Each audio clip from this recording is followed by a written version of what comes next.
Students, we will learn today about indices. Very basic chapters. You have to learn this in order to get going in mathematics. So first comes the formulas. Okay. The first formula is x to the power m into x to the power n, that is x to the power m plus n. Now in this chapter we will learn that x over here is the base and the term m over here is power. So the formula states that x to the power m into x to the power n is nothing but x to the power m plus n. So what we learned, that whenever the base are same and it is multiplied, the power gets added. That is the first formula of this chapter.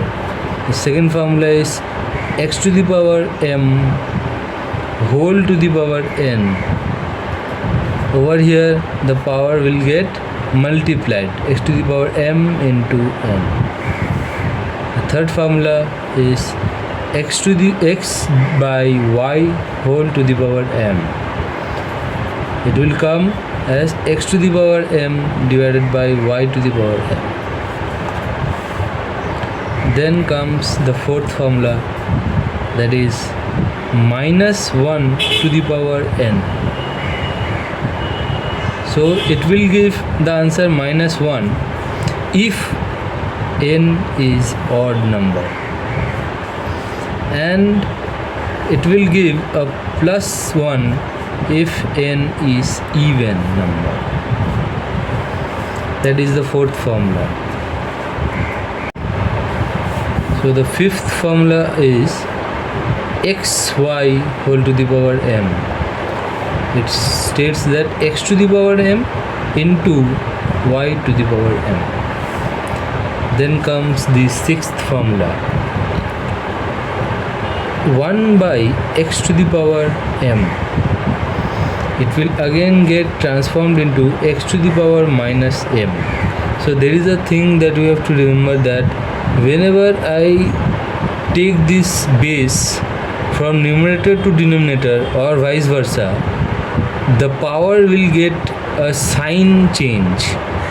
Sign will get changed. Over here it is positive, so it will become a negative thing.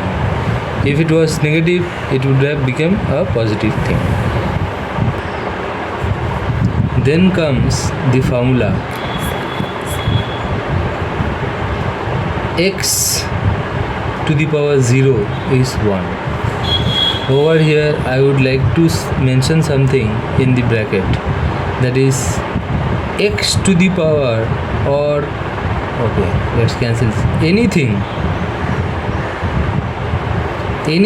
to the power 0 is 1. This would be the correct answer, but this is not mentioned in the book. But that is what it is saying, that anything with the power 0 is 1.